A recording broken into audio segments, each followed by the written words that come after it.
Hey guys, welcome to my channel. Thank you so much for clicking on this video. Today I am excited to share with you a video on managing time. If you know me, you know that I am a very busy person. I have currently 3 jobs.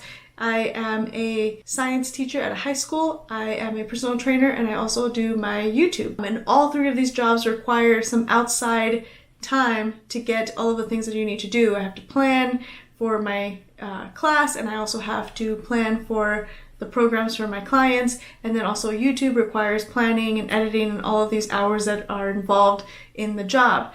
But I love every single one of them, so I don't want to eliminate one, and I have to manage my time accordingly.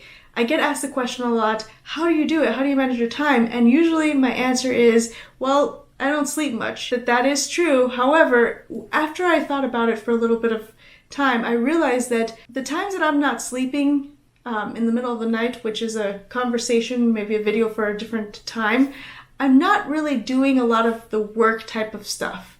Once in a while, I will do some grading in the middle of the night, but I actually take that time to kind of relax, and I use the time around when I'm working efficiently, and that's how I get most of the things done. So what I've done is I've created a list. It's 8 things that you can do right now that will help you manage your time a little bit better. Tip number 1 is going to be to audit your time. So the first thing you need to do is to figure out where you're spending the most of your time. Before I actually paid attention to what I was doing, I would waste a lot of time doing other things such as going on Instagram or checking my other social media platforms. That's a big part of being a YouTuber, but it's also a black hole. You can spend a lot of time and go off on a tangent, and then before you know it, you've been on Instagram just looking at stuff for about an hour. Get a notebook or even start a note in your phone, and when you notice that you spend a lot of time doing something, try to pay attention to how many hours you're doing something, how much time you spent doing that particular task. It doesn't have to be completely accurate, but just get an idea of how you're spending most of your time. With that knowledge, you can make a shift and change some of the things that you're doing. Tip number 2 is a strategy that is used in time management, and it's called blocking time. So what this means is that you want to block a certain amount of time and do whatever you need to do in multiples. For example, right now I'm filming a YouTube video. As soon as I'm done with this video, I have another hour blocked so that I can film a couple more videos. So if I film 3 videos in one day, then that's 3 weeks if I put 1 video per week. So what I'm doing is I'm setting myself up for my future self in the next week or the next couple weeks to have a little bit of a backup so that I don't have to be rushing and stressing of getting more videos out. Another good idea to block time would be you block time on a Sunday to prep big ingredients for the rest of your week. So let's say that you are trying to get healthier, you're trying to eat better, you can meal prep. And one of the ways that you can do that, instead of having each Tupperware have the certain amount of food, is you just cook a lot of chicken, you cook a lot of rice, you cook a lot of vegetables, roast multiple, and then just hold those in a big Tupperware each, and then you can make your meals different throughout the week. Number 3 is to remove idle time from your day. So for example, if you want to go to the gym after work, instead of going home and changing, which is going to take you, 20 minutes or so, maybe longer depending on where you live and the things that you need to do, take your clothes with you, change at work or at the gym, and go straight from work to the gym. So by doing that, you're removing about 20 minutes, and then you do your workout. When you get home, you have that extra 20 minutes that you can use for something else. So eliminating idle time is a great way to manage your time and get more time for the day. You will feel like you have a lot more time. Number 4 is to have a week planning set time. So every night before I go to bed, I go and I write down my to-do list for the following day. This does a couple things. Number 1, it takes the stress off of me so that I can rest and not have to worry about all of the things I need to do for the next day. I have them written down and I know that I'm not going to forget to do them.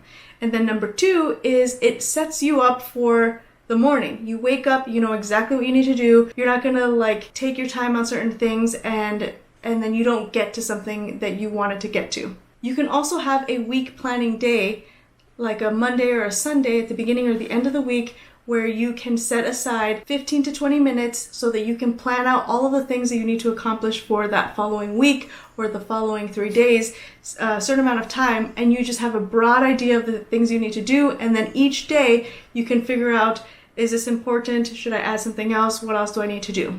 Number 5 is to design your agenda. Now, I have an agenda here, and for whatever reason, I cannot tell you why. It might be psychological. It makes me feel good, honestly.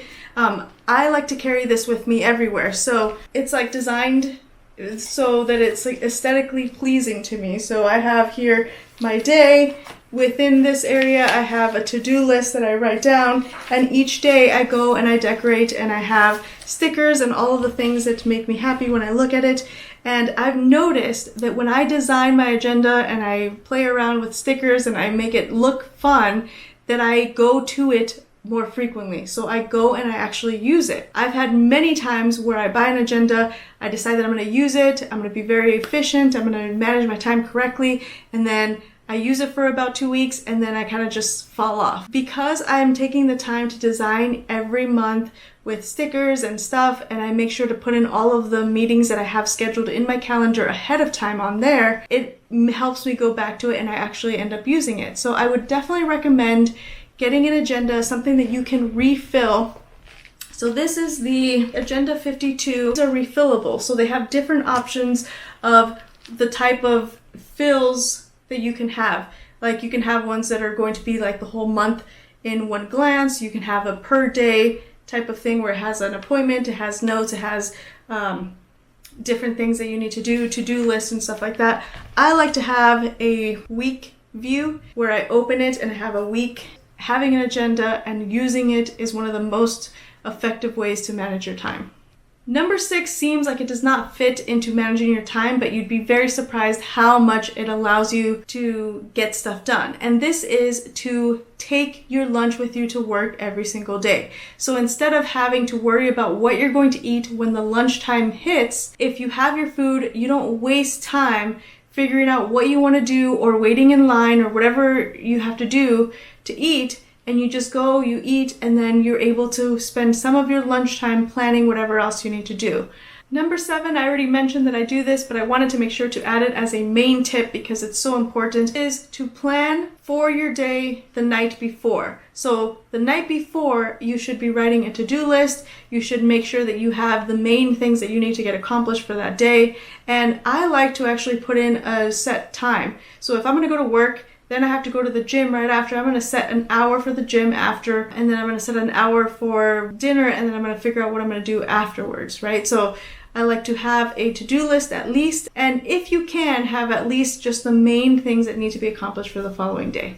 Tip number 8 is to get yourself a pair of noise-canceling headphones. These are the AirPod Pros, and I absolutely love these. I have a review on this. Please check out the cards on the top of the screen. These have made such a big difference because when I'm in school, I have an area where I share with other teachers. What I do is I pop these in, I put on the noise canceling so I'm not distracted by any of the conversations that I may want to participate in, and I am just doing what I need to do in my own classroom and getting my work done. Also, you can do this at home. You put these in, ignore who you need to ignore, put a timer on if you want, and do whatever task you need to accomplish for a certain amount of time, maybe an hour, and then when you're done, take these out.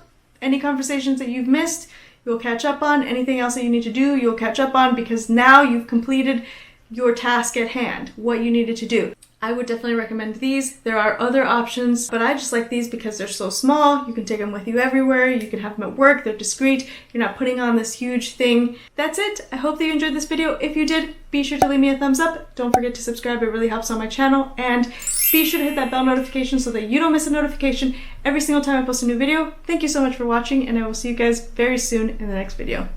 Bye-bye.